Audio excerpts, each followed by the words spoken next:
Welcome back. I mean, the market is down 137 points as things stand right now. Banks, of course, are the big area of underperformance. I just want to quickly make a mention of Muthoot Finance. Muthoot is, of course, one of the few not direct gold plays, but yes, I mean, it has done well historically when gold prices have gone up. The stock, of course, has done phenomenally well. From the lows of today, the low was 1270. It's recovered a little bit. It's back to about 1,300 kind of levels. It's up 1.5% in a market which is otherwise pretty mixed and poor for financials. And of course, the other one we've been discussing with Nimesh all day is Bandhan, which continues to be at about 311, 312. We'll come back to financials more in a bit, but Vinity Organics is in focus. They've posted a mixed set of first quarter earnings, while revenues and EBITDA are down around 5%. Margins have come in higher, largely due to cost control measures. Vinity Saraf Mutreja is Managing Director at Vinity Organics, and she's joining us right now to take some questions. Vinity, thanks very much. Good afternoon. Prashant here. Could you just talk to us a little bit about volumes, what volumes look like in the ATBA segment? Also, how are realizations looking? What's the outlook for the rest of the year? Sure. Hi, Prashant. First of all, I think our Q1 numbers, given the lockdown in April and given the general economic slowdown, are okay, are all right, are not bad.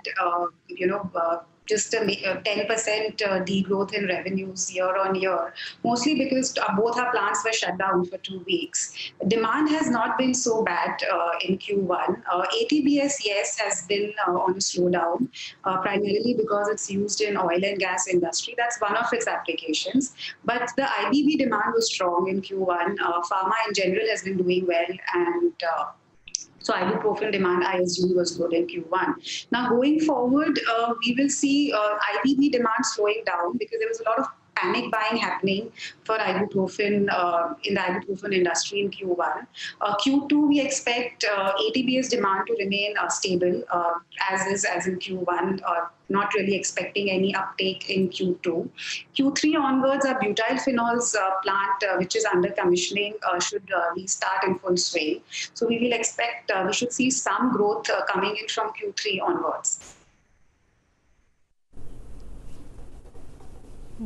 Vinity, afternoon, and thanks so much for joining in. So if you could just put some numbers for ATBS, what is the kind of volume growth we should see or degrowth we should see for FY21 and even for IBB?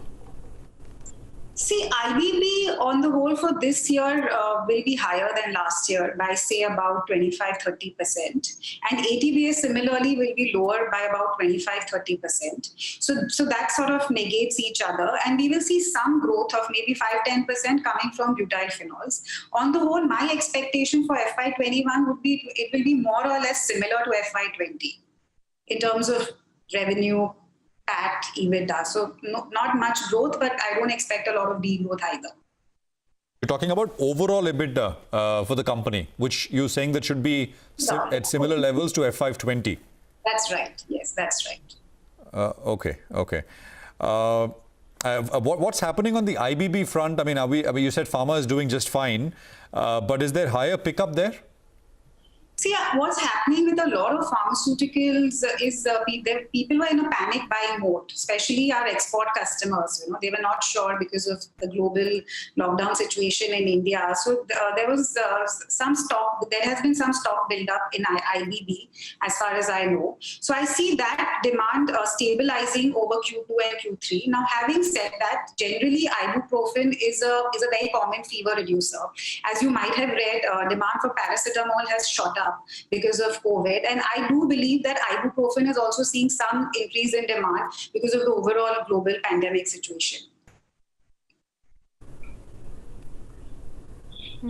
Vinity, you spoke about a 25 to 30% decline in decline in the ATBS business. Is that volumes or would that be revenue? And your thoughts on the realizations going ahead for the ATBS business? Yeah, so that would be volumes, primarily slowdown coming from the oil and gas sector. Now, ATBS is also used in, say, for example, water treatment, personal care, medical devices, and those sectors are doing just about fine. Realizations in ATBS and both our products have come down, but that's primarily because our input prices have gone down. See, our inputs come from crude, and crude prices have fallen, so raw material prices have fallen. So net price has fallen, but our margins remain intact. I mean, otherwise, in terms of corporate activity, expansion, etc., I mean, CapEx generally, could you give us some sense of what things look like now that things are opening up? Yeah, so, first and foremost, we have to get our butyl phenol plant up and running completely. As of now, we are producing about, 2 out of the 4 butyl phenols because there is a labor shortage. Now, once the labor is back in full swing, which I expect, say, next month or September, our butyl phenols plant should be started in October. We are also making, we have a planned capex of about 150 crores or 125 crores this year.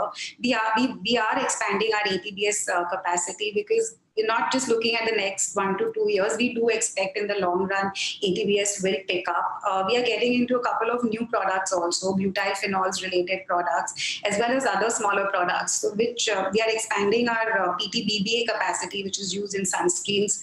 So on the whole, capex plan for this year is about 125 crores. Thanks, Vinati, for joining in. That's the word coming in from Vinati Organics. The stock is moving up 1.5%, but the stock which is flying is Titan Industries.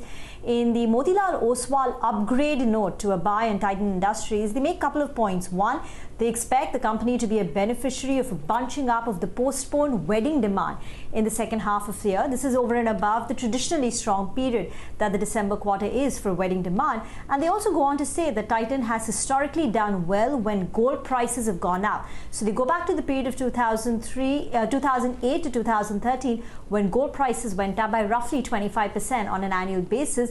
But Titan's jewelry EBIT business in that period went up by nearly 50%. So these are a couple of factors for Motilal Oswal's upgrade note on Titan, where they put the target price at 1215. Get into a break on that note, but on the other side, we'll talk about the earnings reported by Bank of India. Stay tuned.